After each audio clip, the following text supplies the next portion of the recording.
Si vous êtes étudiant ou que vous êtes un parent d'étudiant et que vous voulez aller étudier au Canada, j'ai une très bonne nouvelle pour vous. Dans cette vidéo, je vais vous partager étape par étape comment faire pour venir étudier au Canada, soit à l'université ou dans un cégep. À la fin de cette vidéo, tu serais capable de constituer ton dossier toi-même. Tu n'as pas besoin de me payer, tu n'as pas besoin de payer une agence, tu n'as pas besoin d'aller payer un consultant. Tu peux toi-même faire ta procédure de A à Z et réussir ta procédure d'études et aller étudier au Canada dans quelques mois. Je veux commencer cette vidéo en vous disant merci. Merci parce que grâce à vous qui me suivez chaque jour, chaque semaine, nous avons pu créer une grande communauté pour aider des milliers et des milliers de personnes à immigrer au Canada. Donc, je me sens aujourd'hui redevable envers vous et je suis très sincèrement honoré de vous servir. Donc, je voulais vraiment pour ceux qui s'abonnent vous dire merci. Et je voudrais vous demander un service. Si vous voulez immigrer au Canada et que vous voulez que cette chaîne vous aide sur le long terme, sur les années à venir, que nous puissions créer une grande communauté, aider encore plus de personnes cette année, cela passe par une simple chose. Une chose que tu peux faire dès maintenant. Simplement appuyer sur le bouton abonner. Tu peux t'abonner parce que si vous vous abonnez, la chaîne va grandir. Nous allons toucher plus de monde et nous allons aider plus de personnes à immigrer au Canada grâce à l'information, grâce à la formation et tout ce que nous faisons sur cette chaîne. Donc, merci à toi qui t'abonnes. Merci pour cette communauté qui ne fait que grandir. Alors, pour toi qui t'abonnes, j'ai un cadeau pour toi. Un cadeau pour te dire merci. Si tu veux immigrer au Canada, il te faut obligatoirement le diagnostic de ton profil. Le diagnostic te permet de savoir quel est ton profil, quel est le programme par lequel tu peux immigrer. C'est la première chose qu'on doit faire si on veut immigrer au Canada. La bonne nouvelle, c'est que tu t'es abonné sur cette chaîne, tu viens de t'abonner, je te donne ça en cadeau gratuitement. Écris-moi sur mon WhatsApp qui s'affiche ici, ok? Notre WhatsApp officiel, certifié, réussir officiel. Tu dis, Monsieur Lutte, je suis abonné et je veux le diagnostic gratuit de mon profil. Je vais te donner le diagnostic de ton profil gratuitement. Je vais te donner le programme par lequel, je vais te recommander, le programme par lequel tu peux immigrer au Canada cette année. Et en plus, je te donnerai le lien du programme sur le site du gouvernement. Voilà ce que je voulais vous dire. Alors, avant de vous parler des étapes pour aller étudier au Canada, vous devez comprendre un peu le statut d'étudiant, ok? Parce que beaucoup pensent que... Bon, un étudiant, c'est pour aller travailler au Canada. Non. Si tu pars étudier au Canada, c'est pour aller étudier. Parmi les choses qui ont fait qu'on puisse limiter l'immigration, c'est les étudiants qui sont partis au Canada. Au lieu d'aller faire les études, ils sont partis pour travailler. Au lieu même d'aller à l'école, ils sont partis travailler, ils sont partis demander l'asile. Non, en 2025, le Canada devient rigoureux. Si tu veux aller étudier au Canada, la première chose, assure-toi que tu pars vraiment étudier. Ne saute pas les étapes. Tu pars pour aller étudier. Travailler, c'est à la fin des études. Deuxième chose, assure-toi que tu as l'argent. Je préfère dire ça dès le départ, ok? Le Canada n'est pas comme la France où tu payes des prix abordables. Non, le Canada, si tu n'as pas minimum 30 000 $ canadiens pour les frais de subsistance, les frais de scolarité, ce n'est pas la peine. Oh, monsieur Lutte, moi, j'ai 10 millions, donc je vais aller étudier au Canada. C'est pas suffisant. Le Canada, ça coûte cher. Mais en Afrique, il y a des gens qui ont l'argent. J'étais en Afrique récemment. J'étais surpris de voir des gens qui ont l'argent. Il y a des gens qui ont l'argent. Donc, on ne peut pas aussi ne pas parler des études. Je connais des gens qui ont envoyé des enfants au Canada pour les études. De toutes les façons, il y a beaucoup d'étudiants africains, étrangers au Canada qui font les études. Donc, ça, c'est la première chose que tu dois savoir. Il faut que tu aies l'argent et que tu veux aller au Canada pour aller vraiment étudier. La deuxième chose, tu as la possibilité d'avoir la bourse. Mais la bourse, c'est la bourse d'exemption des frais de scolarité et c'est souvent réservé aux étudiants qui sont des intellos. Vous savez, les premiers de la classe, les gens qui font des résultats exceptionnels. Ok? Si tu pars au Canada pour étudier, si dans ton université ou dans ton cégep, il y a des bourses d'exemption des frais de scolarité pour les étudiants étrangers, oui, on va te donner la bourse. Mais la bourse ne signifie pas qu'on paye ta maison, on paye ta vie, tes charges au quotidien. Non, on parle bien de la bourse bourse d'exemption des frais de scolarité. Donc, on va t'enlever une partie des frais de scolarité. Au lieu de payer les sommes astronomiques, on va t'enlever une partie. Ça, c'est déjà la deuxième chose que tu veux savoir à propos de la bourse. Et si vous voulez que je parle de la bourse, parce que moi, je ne parle pas des bourses trop souvent ou des étudiants, mais si vous voulez que j'en parle, je vais vous voir dans les commentaires. Dites-moi, Monsieur Lutte parle de la bourse d'exemption, je vous parlerai de ça. Je suis bien informé là-dessus parce que moi-même, j'ai eu 3 bourses. J'ai eu 3 bourses au Canada. Bref, ça c'était entre parenthèses. Troisième chose, avant de vous parler des étapes, je vais tout vous dire, je n'ai rien à vous cacher. D'ailleurs, toutes les informations que je vous donne, vous pouvez les retrouver sur le site du gouvernement du Canada. Vous allez sur Google, vous tapez www.canada.ca.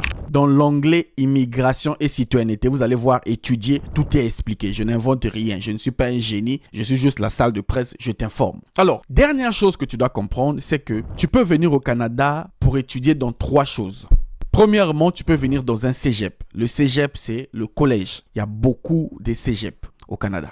Deuxième chose, tu peux venir à l'université, ok, faire un baccalauréat. Au Canada, le baccalauréat, c'est la licence. Ou bien faire un master ou un doctorat, ça, c'est à l'université. Tu peux venir au Canada pour faire une formation professionnelle. C'est à toi de choisir. Tu choisis ce qui te correspond, ce que tu veux faire. Est-ce que c'est clair? Jusque-là, est-ce que c'est clair? Maintenant, une autre chose. Sachez que ne choisissez pas n'importe quelle école. Ne choisissez pas n'importe quelle université. Ne choisissez pas n'importe quel cégep. Dans chaque province, dans chaque ville du Canada, le gouvernement a sélectionné des établissements d'enseignement désignés qui sont certifiés. Donc, toi, avant d'aller choisir une école, assure-toi que l'école que tu veux choisir, l'établissement que tu veux choisir a été désigné par le gouvernement du Canada. Si vous voulez, je mettrai dans la description le lien pour que vous puissiez retrouver la liste des établissements désignés au Canada. Comme ça, tu vas juste cliquer, choisir l'école, voir si l'école te correspond.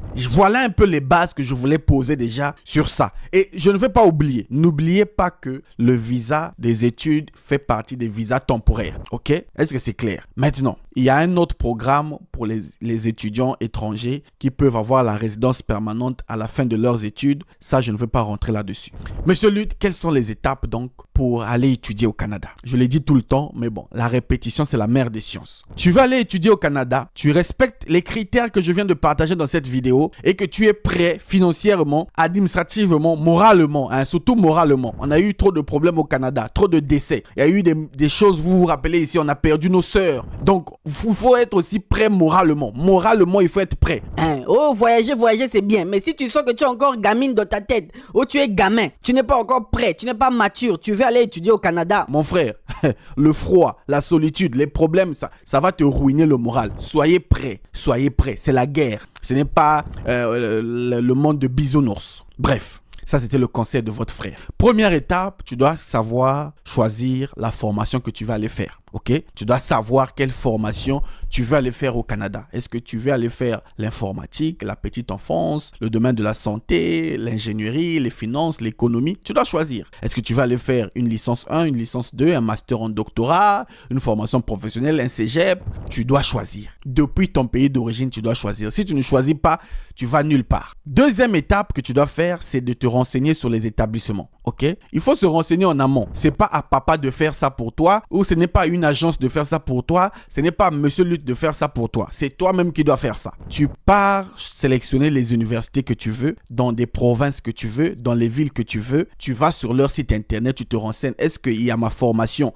dans leur université? Quels sont les frais de scolarité? Quels sont les documents qu'ils demandent? Quelles sont les dates d'inscription et d'admission? Il faut vous renseigner en amont. Ça, vous pouvez faire ça gratuitement sur un ordinateur. Est-ce que vous avez besoin de quelqu'un pour faire ça? Il y a un niveau de paresse. Quand vous voulez immigrer dans un pays, il faut enlever un peu la paresse que vous avez. Que les gens puissent toujours faire les choses à votre place. Non. Si vous voulez immigrer au Canada, vous devez être autonome. Vous devez être indépendant. Savoir faire des choses par vous-même. Des recherches, des procédures. Quand tu seras au Canada, qui va faire ça pour toi? C'est Monsieur Lutte ou bien c'est une agence? L'agence va te bouffer de l'argent et puis te laisse dans les palables. Soyez indépendant. Bref, deuxième étape, donc, se renseigner sur l'université, la formation que tu veux faire, les frais de scolarité, les étapes, les dates d'admission, tout ce qui va avec. Troisième étape, tu dois rassembler les documents, ok? Les documents. Quand on parle de documents ici, le passeport, il faut ton passeport valide. Il faut ton passeport valide, il faut ton attestation, ton acte de naissance, pardon. Il faut ton acte de naissance, une copie ou l'original. Tu dois numériser. Tous les documents que je vais citer ici, tu dois les numériser, ok? En format numérique, en format PDF. Le prochain document qu'on va te demander, c'est les bulletins du lycée. Seconde, première, terminale. Premier trimestre, deuxième trimestre, troisième trimestre. Donc, tu rassembles tous les documents, tu les numérises. On va te demander aussi l'attestation de réussite au bac et ton relevé de notes au bac. Et si tu as eu un parcours universitaire, tu dois aussi montrer les relevés de notes de l'université. On va aussi te demander une carte bancaire parce que tu vas payer les frais de dossier. Pour soumettre un dossier à l'université, tu payes les frais. Tu ne payes pas ça chez quelqu'un, non. Tu payes sur le site de l'université. Une fois que tu as fait ça, la prochaine étape, tu vas aller sur le site de l'université que tu veux faire ou du cégep que tu veux faire. Tu vas sur leur site internet. Il y a toujours l'onglet admission. J'aime le Canada parce que tous les sites du Canada, que ce soit l'école, le travail, tout est intuitif, tout est clair. Tu vas sur le site de l'université, partie admission, tu commences les étapes. Ils ont souvent des plateformes où tu vas créer ton compte, mettre tes informations personnelles, mettre les documents demandés, payer les frais et soumettre. Ok? Une fois que tu soumets, tu attends. Tu as soumis ta demande d'admission. Je te conseillerais de soumettre ton dossier dans 2-3 écoles. Ok? Les frais de dossier ne sont pas trop chers. Il faut au moins postuler dans 2-3. Moi, personnellement, j'avais postulé à l'époque. J'ai eu beaucoup d'universités que j'ai postulé. Une fois que tu postules, tu patientes. Ils vont étudier ton dossier et une fois que tu as accepté, ok? Si tu as eu une admission dans une école, soit l'école va te demander de payer une partie de la scolarité, c'est fort probable, hein? Je vous avais parlé de l'argent. Soit l'université te demande une partie des frais de scolarité, d'autres écoles ne demandent pas ça, mais il faut être prêt. Tu vas payer aussi par carte bancaire ou par virement, ok? À l'université, assurez-vous que c'est bien l'université. L'idéal, c'est de demander même un rendez-vous avec l'université pour s'assurer c'est bien eux. Une fois que tu as ça, on va te donner la lettre d'admission. Tu vas recevoir ta lettre d'admission. Une fois que tu as la lettre d'admission, la prochaine étape, c'est d'aller demander le LAP, ok? LAP, ou bien CAQ, ça c'est pour le Québec, mais on appelle ça maintenant LAP. Va sur Google, tape LAP Canada, L-A-P Canada, tu auras la nouvelle. C'est l'acceptation de la province. Par exemple, si tu vas aller dans une province, tu dois demander l'acceptation de cette province, l'autorisation de cette province-là. Une fois que tu as l'admission, l'autorisation de la province pour venir, tu vas maintenant ouvrir ton compte IRCC sur le site www.canada.ca. Tu ouvres ton compte là-bas, ok? Tu ouvres ton compte, tu suis les étapes. Dans l'onglet citoyenneté et immigration, immigration et citoyenneté, l'onglet étudier, tu ouvres ton compte IRCC, tu mets tes informations personnelles, les mots de passe, tu soumets tous les documents qu'on va te demander. Là, on va te demander ton admission, on va te demander ton LAP ou CAQ, on va te demander les blocages des fonds, les garants si possible, les papiers d'hébergement. Je ferai d'autres vidéos sur ça. Tous les documents qu'on va te demander, tu soumets et tu attends. On va te demander de faire la biométrie. S'il y a des documents complémentaires, tu vas soumettre et à la fin, on te donne ton permis d'études et tu viens étudier tranquillement. Est-ce que c'est clair pour toi? Est-ce que tout est bon? Et maintenant, est-ce que pour faire ça, tu as besoin d'une agence? Est-ce que pour faire ça, tu as besoin d'aller donner 2-3 millions à quelqu'un? Vous aimez faire enrichir les gens pour rien? Voilà, ça c'est mon expérience, mes connaissances, je viens de te le partager. Si ça t'a plu, tu t'abonnes, tu likes et tu partages. Ça peut aider quelqu'un à changer sa vie. Je te donne rendez-vous au prochain numéro. Salut!